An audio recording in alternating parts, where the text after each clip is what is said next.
Hola, un cordial saludo a todos y todas. Mi nombre es David Cabrera, soy el director ejecutivo de Centromipe, que es el Centro de Promoción de la Micro, Pequeña y Mediana Empresa del Sistema de la Integración Centroamericana.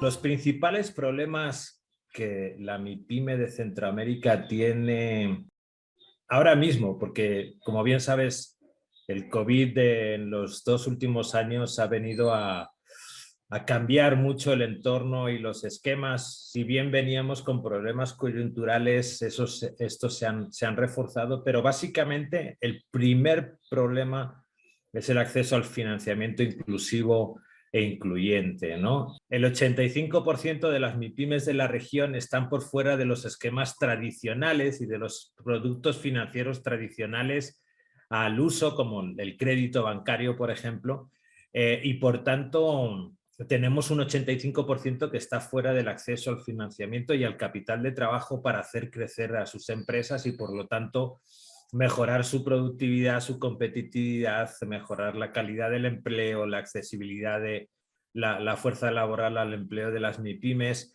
y por tanto tenemos ahí un cuello de botella importante en el crecimiento de estas empresas, ¿no? De hecho, por eso tenemos más del 80% que son microempresas. Por lo tanto, el reto que tenemos en Centroamérica es hacerlas crecer y que pasen de micro a pequeñas y de pequeñas a medianas, ¿no? Otro de los, creo que, retos importantes que tenemos con las MIPYMES es el acompañamiento y la asistencia técnica, pero enfocada en el crecimiento, ¿no? No en alimentar pues un círculo a veces vicioso en las que las empresas no crecen y solo producen para cubrir sus costos básicos, ¿no? Creo que ahí, junto con un mayor acceso a los mercados, tanto regionales como internacionales, creo que son tres de los retos más importantes que tenemos con las MIPYMES en la región centroamericana. Es importante tener la referencia de las buenas prácticas porque eso te reduce la curva de aprendizaje y el tener que estar experimentando y piloteando, ¿no? Porque ya lo hicieron otros antes que tú.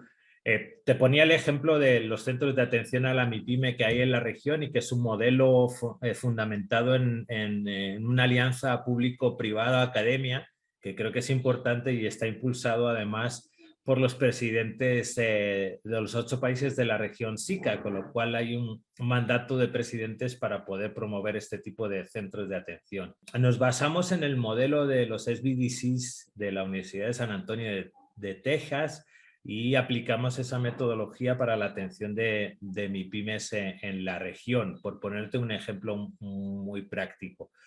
Pero fíjate que también nos hemos especializado como organismo regional en identificar cuáles son las buenas prácticas de los propios países de Centroamérica y escalarlos al resto de los países. Te voy a poner un ejemplo muy claro, ¿no? El programa de empresarialidad femenina, que es uno de nuestros programas insignias en Centromipe.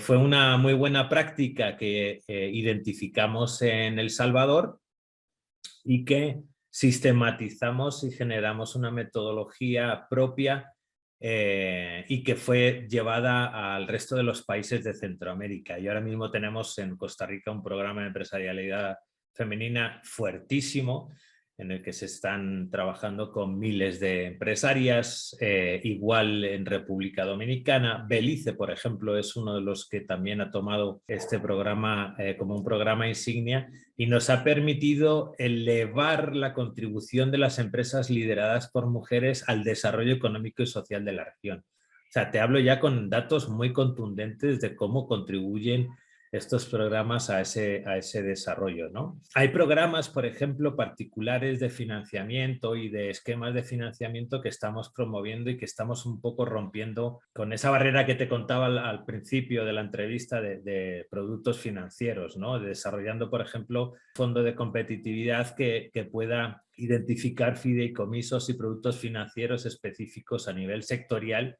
o con particularidades específicas en función de los emprendedores o empresarios o empresarias, ¿no? Con Colombia, por ejemplo, hemos tenido muy buenas prácticas que se han ido adaptando incluso muy buenas prácticas y metodologías también de Europa, pero siempre intentando adaptar a la realidad de Centroamérica y de los países, ¿no? Porque es importante ese nivel de adaptación para ser eficaces. La articulación del ecosistema a nivel regional es uno de nuestros también retos, porque precisamente eso lo que va a permitir es escalar la visión de desarrollo económico y de desarrollo productivo de la región. Creo que hemos dado pasos muy importantes, sobre todo en los 3 últimos años.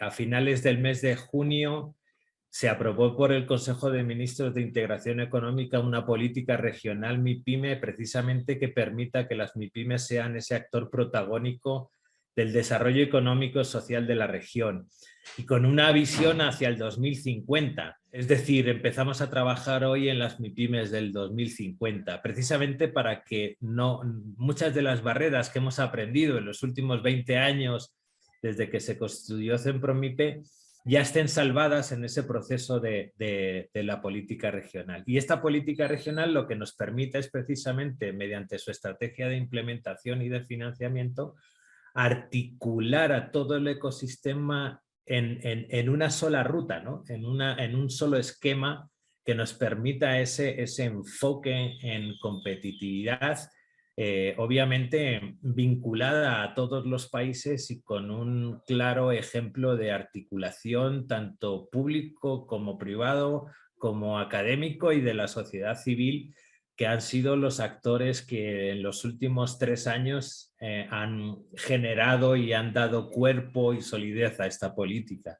Creo que es un primer paso para el futuro muy importante. Y sobre todo que el propio ecosistema lo vea y lo tome como precisamente esa punta de lanza que nos va a permitir una mejor articulación, ¿no? La política establece un foro anual precisamente donde reunimos todo el ecosistema, donde ya el año pasado hicimos uno y donde se reúnen desde presidentes de bancos hasta las más altas autoridades ministeriales, sectoriales, junto con la academia, las grandes corporaciones empresariales de Centroamérica, emprendedores, empresarias, empresarios, las gremiales, las cámaras de comercio, las cámaras de exportadores. O sea, como ves, tenemos ahí ya un esquema participativo que propicia precisamente la colaboración y la articulación de ese ecosistema.